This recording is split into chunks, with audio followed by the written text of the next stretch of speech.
envíame a mí. Y por todo el mundo y predicar el Evangelio a toda criatura. ¿Y quién irá?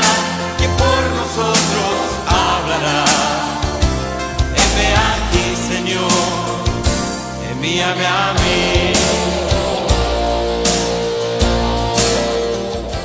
El día de hoy vamos a ver ya el capítulo 13, la primera parte del capítulo 13. Por eso quiero invitarlos a que podamos leer alternativamente los versículos del 1 hasta el 5. Vamos a leer de manera alternativa. Comenzamos. Había entonces en la iglesia que estaba en Antioquía profetas y maestros: Bernabé, Simón el que se llamaba Níger, Lucio de Cirene, Manaén el que se había criado junto a Herodes el tetrarca, y Saulo.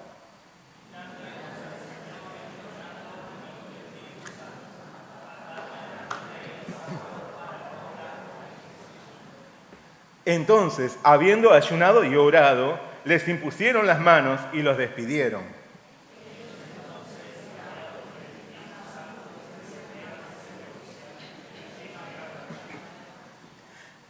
Y llegados a Salamina, anunciaban la palabra de Dios en las sinagogas de los judíos. Tenían también a Juan de ayudante. Bueno, hasta ahí es el pasaje del día de hoy, un pasaje breve que vamos a estar compartiendo en el mensaje, pero primeramente vamos a hacer juntos una oración. Señor Padre Celestial, te damos muchas gracias en esta mañana por traernos delante de ti para compartir un tiempo de devoción, de adoración, de consagración personal. Llénanos con tu Espíritu Santo y guíanos para poder ser sensibles a tu voz, entender el propósito que tú tienes para nosotros, comprender la realidad en la que estamos, ser fieles testigos de nuestro Señor Jesucristo. Te damos muchas gracias por todo. Pedimos tu bendición en nombre de Jesús. Amén. Bueno, vamos a leer juntos el versículo clave. El versículo clave de este día es el versículo 2. Leamos juntos y a una voz. Ya ministrando estos al Señor y ayunando, dijo el Espíritu Santo: apartadme a Bernabé y a Saulo para la obra que los he llamado. Apartados para la obra. Viajar por el mundo es uno de los mayores sueños de muchas personas. ¿Es también tu sueño? Viajar por el mundo es uno de los mayores sueños de muchas personas. Recorrer nuevos lugares, descubrir nuevas culturas, probar nuevas comidas, conocer nuevas personas. Visitar otras regiones cercanas o distantes era también el sueño de los primeros cristianos. Sin embargo, este deseo no pasaba tanto por disfrutar experiencias personales, sino por llevar a cabo la misión que el Señor les había encomendado. La misión de ser testigos de la obra redentora de Jesús en el poder del Espíritu Santo. La misión de compartirles a las almas el Evangelio de Jesucristo para salvación. En la palabra de hoy vemos a los hermanos por primera vez en tiempos de la Iglesia convertirse en misioneros internacionales. Aquellos que fueron apartados para la obra se hicieron a la mar y emprendieron la misión de llevar las buenas nuevas de Cristo a otras tierras. Esta primera aventura abriría paso a la historia de las misiones, que haría que miles de cristianos de todo tiempo y lugar, generación tras generación hasta nuestros días, sacrificasen todo y saliesen de sus tierras para anunciar el Evangelio de Jesús. Asimismo, esta primera incursión iniciaría un maravilloso y continuo proceso de salvación para los que de otra manera perderían la eternidad a la que el Señor vino a llevarnos. El Espíritu Santo impulsó a los hermanos a salir a la misión y la Iglesia respondió con obediencia. De nuestro Dios es la iniciativa y de la Iglesia es la respuesta. Este mismo Espíritu Santo sigue aún actuando entre nosotros y nos llama a entregar nuestras vidas al servicio de nuestro Señor y a favor de la salvación de las almas. Lamentablemente, aunque algunos oyen el llamado, Y responden, muchos otros prefieren concentrarse en su vida terrenal. Que nuestro Dios conmueva nuestros corazones para entender cuál es la obra para la cual nos ha apartado. Que podamos responder al Señor entendiendo que en cumplir sus propósitos para nosotros está el mayor gozo, el mayor privilegio, la mayor de las glorias. Amén. Luego del relato de la huida sobrenatural de Pedro de la cárcel en Jerusalén y de la muerte de Herodes en Cesarea, comido por gusanos, la palabra nos sitúa nuevamente en la iglesia de Antioquía. Como vimos anteriormente, algunos de los creyentes esparcidos que habían escapado de la primera persecución llevaron el evangelio a esta ciudad, una ciudad de gentiles, la tercera ciudad en importancia del Imperio Romano. Allí había sido enviado Bernabé desde Jerusalén para que acompañara a la comunidad de hermanos que iba multiplicándose. Dado que el trabajo era arduo, Bernabé convocó a Saulo de Tarso, el antiguo perseguidor de cristianos, que terminó por reconocer a Jesús como su Señor y Salvador. Entonces, Bernabé y Saulo trabajaron codo a codo en Antioquía, donde la palabra del Señor se divulgó entre judíos y no judíos. La influencia de los seguidores de Jesús se volvió tan notoria ante la gente que fue a Antioquía donde se les dio identidad propia y se les llamó cristianos por primera vez.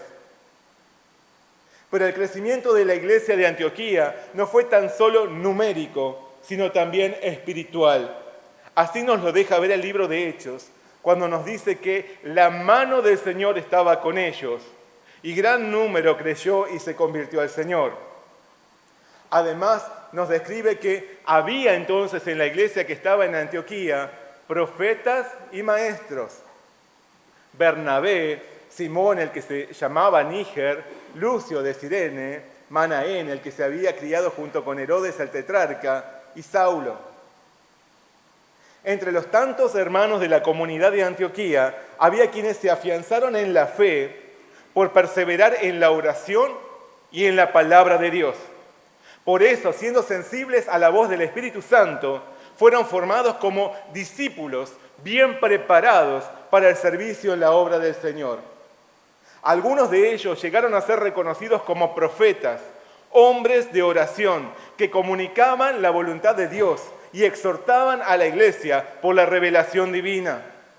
Otros se capacitaron para enseñar la palabra del Señor como maestros bíblicos, luego de un profundo estudio y meditación en las Escrituras.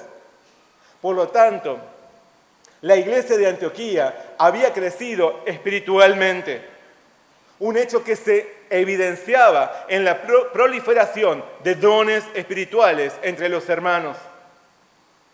El crecimiento de esta comunidad se caracterizaba asimismo por un detalle adicional. En la iglesia antioquena se veía un carácter pluriétnico, con integrantes de diferentes razas y condiciones humanas. Esto se observa en los 5 hermanos mencionados en el texto. Por un lado estaba Bernabé, que era un levita proveniente de la isla de Chipre.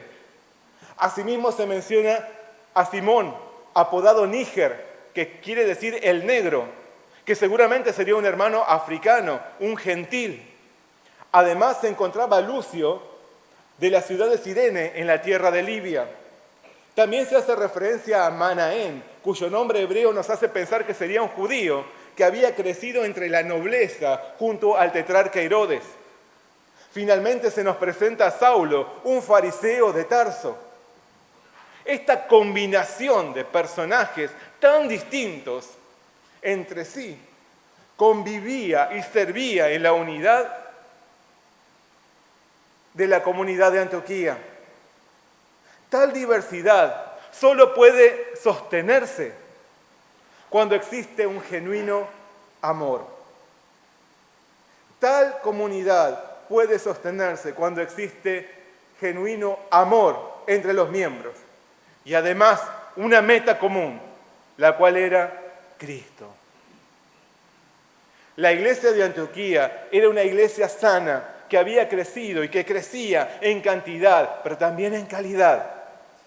El Espíritu Santo obraba en medio de los hermanos que se sometían a hacer la voluntad del Señor. Ellos ansiaban agradar a Dios, ansiaban agradar a su Padre Celestial y estaban dispuestos a usar sus vidas en la expansión de su reino.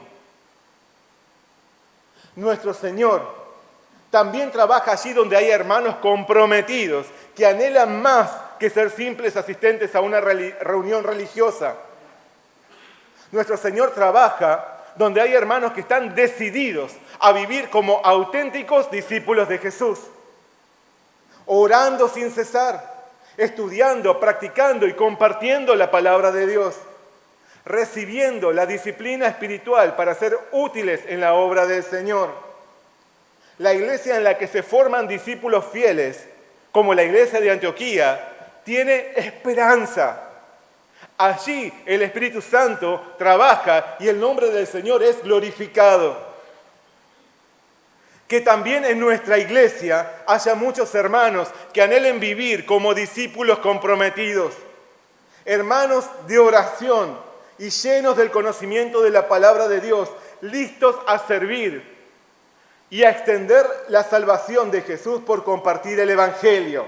Hermanos llenos del Espíritu Santo, hermanos bien disciplinados y espiritualmente preparados, que colaboren en unidad y ferviente amor por la extensión del reino del Señor. Amén. Debido a su compromiso, su madurez y su amor mutuo, los hermanos de la iglesia de Antioquía tenían un gran potencial espiritual. Por eso el pasaje nos dice que, ministrando estos al Señor y ayunando, dijo el Espíritu Santo: apartadme a Bernabé y a Saulo para la obra a que los he llamado. Con su ministración, los creyentes de Antioquía revelaban su devoción por el Señor. Mediante su ayuno manifestaban su disposición a sustraerse del mundo para ser sensibles a la voz de Dios. Evidentemente, ellos querían ser útiles para el Señor. Querían hacer algo más por el Señor. Por eso se sometieron a Él de todo corazón y esperaron su dirección espiritual. Entonces, en el momento exacto, el Espíritu Santo les habló. ¿Y qué les dijo? Les dijo: apartadme a Bernabé y a Saulo para la obra a que los he llamado. 2 de los 5 representantes de la numerosa iglesia de Antioquía debían ser apartados para la obra. ¿Qué obra? La misión. La misión de llevar el Evangelio a nuevos horizontes. Bernabé y Saulo eran 2 pilares fundamentales en la comunidad. Por eso no sería sencillo pensar en esa congregación sin ellos. Por lo tanto, la solicitud del Señor era difícil de cumplir. Bernabé y Saulo le daban solidez, le daban calidez, le daban una buena influencia a su iglesia. Y fue por el trabajo de ellos que habían crecido enormemente. Tal vez hubo quienes se cuestionaran qué sería de esa comunidad sin estos 2 poderosos líderes. Aún así, ¿cómo reaccionaron los hermanos? Entonces, habiendo ayunado y orado, les impusieron las manos y los despidieron. Después de ayunar y orar, los miembros de la iglesia de Antioquía bendijeron a Bernabé y a Saulo y los despacharon. No se detuvieron a calcular consecuencias, solo obedecieron al Señor, porque confiaban en que Dios se responsabilizaría por el futuro de su iglesia, porque consideraban al Señor como la principal columna y sostén de su congregación. Así que no se dejaron vencer por ideas fatalistas, ni por el juicio humano, ni por la nostalgia. Más bien pusieron sus ojos en Dios y tuvieron visión espiritual. Antes que en sí mismos, pensaron en los miles de almas que serían ganadas por la propagación del Evangelio de Jesucristo. Cuando los misioneros de nuestra iglesia, y hoy está el misionero Elías de Córdoba, que no lo mencioné, que está visitándonos el día de hoy, cuando los misioneros de nuestra iglesia fueron enviados a nuestro país para predicar el Evangelio, sus iglesias no eran numerosas, ni sobraban los líderes espirituales. En realidad ellos constituían los pilares de sus congregaciones. Al pensar humanamente, era mejor retenerlos para garantizar el crecimiento de sus iglesias que dejarlos ir a un lugar lejano donde deberían empezar de ser una obra llena de obstáculos. Pero sus iglesias respondieron al llamado del Espíritu Santo con obediencia y los enviaron a la misión. Por la misericordia del Señor, eso dio frutos que se replicaron en ambas congregaciones, en nuestra iglesia y en sus iglesias originarias. Dios multiplicó las almas salvadas por el sacrificio y entrega de tanto de nuestros misioneros como de quienes los enviaron. Porque el Señor se alegra cuando su reino es extendido a las almas perdidas. Entonces Él derrama desde el cielo su inmensa bendición. Dios aparta a sus siervos para la obra. Los llama, los prepara, los instruye, los abraza con su amor, los disciplina. Es el Espíritu Santo quien toma la iniciativa y envía a los discípulos de Jesús a llevar el Evangelio. Pero es la iglesia la que responde a ese llamado. Dios impulsa la obra y la iglesia es la que contesta al impulso. Por lo tanto, nuestra tarea es poner atención y ser sensibles al Espíritu Santo que nos llama a la misión. El Señor nos aparta para su obra. Esta obra puede llevarnos más allá de los límites de nuestra iglesia, como sucedió con Bernabé y Saulo. Pero también los propósitos de Dios para nosotros pueden ser los de permanecer y afianzar una congregación por ser fieles testigos de Jesús y colaborar en la expansión del Evangelio aquí.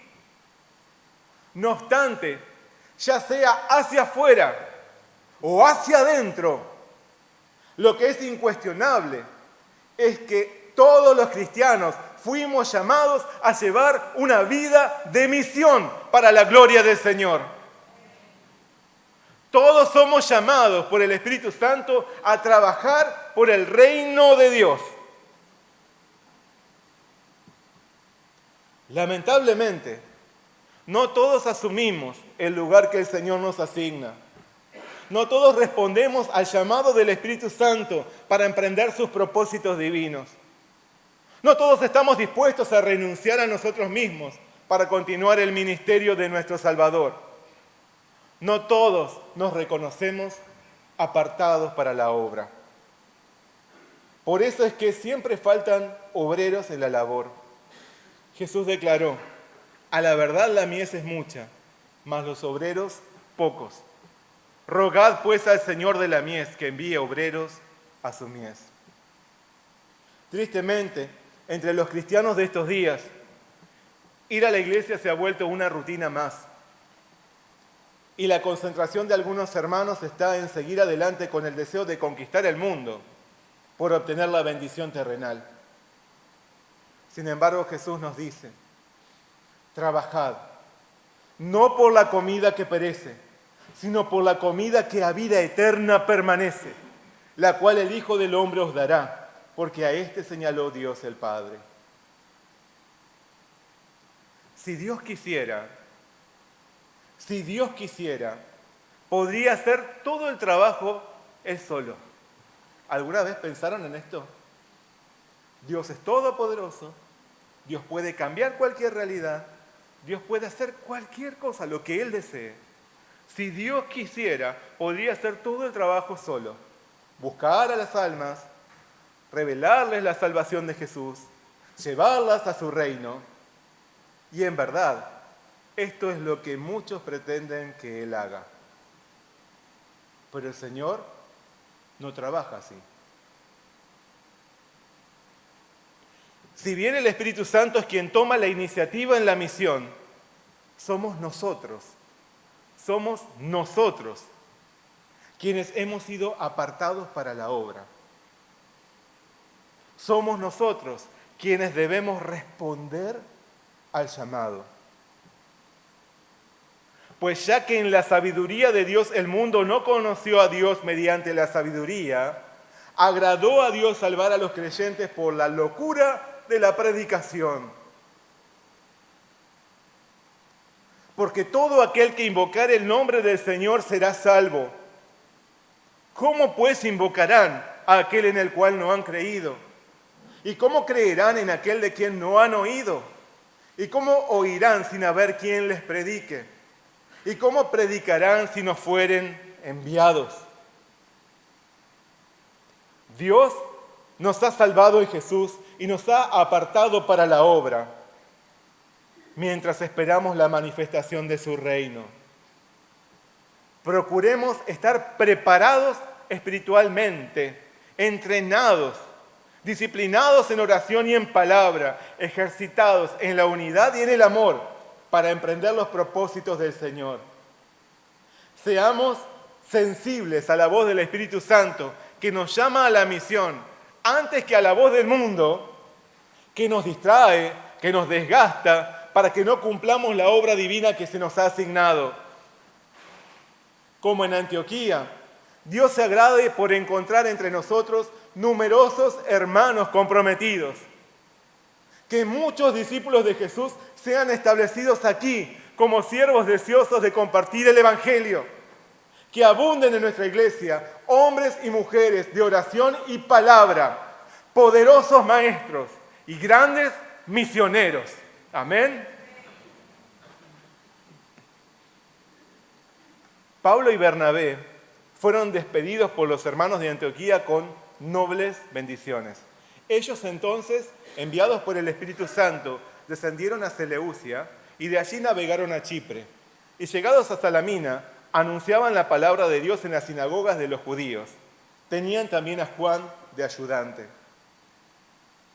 En la guía del Espíritu Santo, el grupo misionero salió de la ciudad de Antioquía y se dirigió a Seleucia, que era el puerto más cercano. Desde allí se hicieron a la mar y navegaron hasta la isla de Chipre. Al llegar a Salamina, comenzaron su labor evangelística predicando en las sinagogas. Junto a Bernabé y Saulo venía también Juan Marcos como asistente y colaborador. Este hermano los había acompañado desde la iglesia de Jerusalén, cuando ellos la visitaron tiempo atrás para llevar una ofrenda. Salamina se convirtió en la primera parada del viaje misionero. Allí, como repetirían en el futuro, Bernabé y Saulo visitaron primeramente las sinagogas para compartir el Evangelio. Siendo hebreos, era natural que hicieran pie en las asambleas de los judíos. Estas reuniones les ofrecían la seguridad de contar con un espacio físico adecuado y un auditorio fijo al que anunciarles la salvación de Jesús. De esta forma, organizaron su predicación llevando su mensaje a los judíos prioritariamente, pero no exclusivamente. Una pregunta que podríamos hacernos es ¿por qué eligieron a la isla de Chipre como su destino? ¿Por qué fue este su primer destino? Si bien no podemos conocer con certeza la respuesta, sabemos que fue el Espíritu Santo quien los condujo a esta tierra. Tal vez por ser un puente cultural entre la civilización oriental y occidental. Quizás porque en la iglesia de Antioquía había varios hermanos que pertenecían a esa región. Tal vez porque era un territorio con el que Bernabé se sentía familiarizado porque él provenía de allí. Él era un levita de Chipre. No sabemos la respuesta precisa, pero lo que sí notamos, si ponemos atención, Lo que sí notamos es que en la estrategia espiritual por extender su evangelio, el Señor utiliza nuestra realidad personal y la experiencia que Él nos permitió a lo largo de nuestra vida. Porque todo lo que hemos vivido, aún lo más duro y difícil, todo lo que hemos vivido, aún lo más duro y difícil, ha sido una formación detallada para la preparación, para la misión que el Señor nos prepara. Todo lo que hemos vivido, aunque sea duro o difícil, ha sido una preparación del Señor para la misión que Él ya nos tenía asignada. Cada experiencia que Dios nos concedió a lo largo de nuestra vida es un entrenamiento magistral para la obra a la que Él nos llama. Nada es por casualidad. Pablo nos dice, porque todo lo que Dios creó es bueno y nada es de desecharse si se toma con acción de gracias, porque por la palabra de Dios y por la oración es santificado. Una característica notable de nuestra iglesia es la gran diversidad que siempre ha existido entre nosotros. ¿Se dan cuenta, verdad? Como lo fue en Antioquía, nuestra iglesia es también pluriétnica. A lo largo de los años han participado hermanos de varias nacionalidades y de distintas culturas. Hermanos de diferentes países latinoamericanos, europeos, asiáticos y hasta africanos. Si miramos ahora mismo nos vamos a dar cuenta que hay hermanos de Argentina, pero también hay hermanos de Perú, de Bolivia, de Paraguay, de Brasil, de Ecuador, de Venezuela, de Nicaragua, de Corea, de Japón, de Rusia, de Ucrania, y creo que me va a faltar alguien. ¿Se dieron cuenta? Y si contamos para atrás en los hermanos que han participado alguna vez, encontramos más.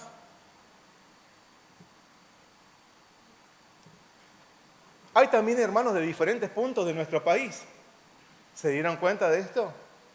Hermanos de Salta, de Jujuy, de Formosa, de Tucumán, de Chaco, de Córdoba, de Santa Fe, de Corrientes, de Misiones, de Entre Ríos, de la provincia de Buenos Aires. Y también creo que me va a faltar alguien más. 11 es Capital Federal.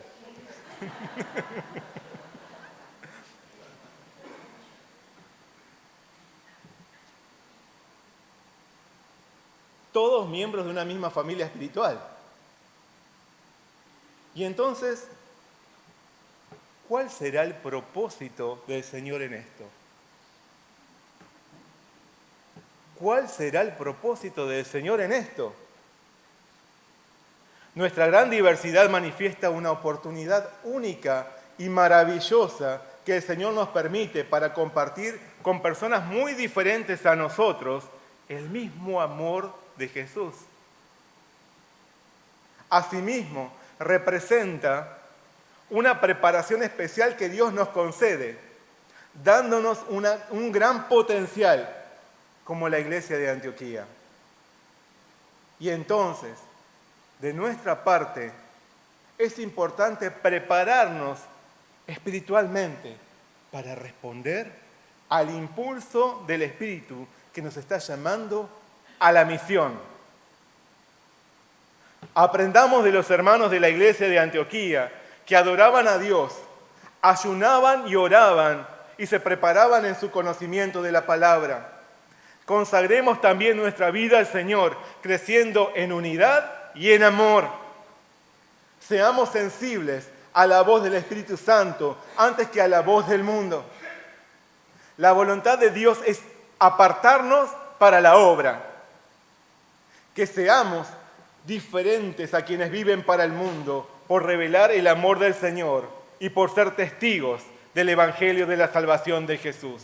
Fuimos apartados para la obra, no para vivir como el mundo, apartados para la obra. ¿Estamos dispuestos a responder al llamado de nuestro Señor? Amén. Él ya ha tomado la iniciativa y nos invita a la labor. Respondamos a su invitación y abracemos la misión para la cual Él nos ha preparado. Somos apartados para la obra. Amén. Vamos a orar juntos. Señor, Padre Celestial, te damos muchas gracias en esta mañana por bendecirnos con tu palabra y gracias por llevarnos a meditar y a comprender que fuimos apartados para tu obra, apartados para tu misión, no para vivir en el mundo, no para tratar de conquistar este mundo, sino para agradarte a ti, para vivir para tu gloria, para llevar tu evangelio a las almas. Señor, bendícenos y ayúdanos a prepararnos bien espiritualmente para la obra que tú ya nos has asignado, meditando en tu palabra, profundizando en nuestra oración, siendo buenos ejemplos, hermanos bien disciplinados para tu labor. Bendícenos, Señor, bendice nuestra iglesia, a la cual tú has formado de manera maravillosa, con hermanos de diferentes lugares, dándonos un potencial espiritual. Pero ayúdanos a tomar la decisión de vivir para tu gloria, a extender tu reino, a llevar tu palabra a quienes hoy no te conocen. Gracias te damos por todo. Gracias por poner tus ojos en nosotros a pesar de ser tan indignos. Confiamos en ti porque tú eres el Señor, el Dios, el soberano de esta iglesia también. Pedimos tu bendición en el nombre de Jesús. Amén. Envíame a mí, ir por todo el mundo y predicar el evangelio a toda criatura. ¿Y quién irá? ¿Quién por nosotros hablará? Heme aquí, Señor, envíame a mí.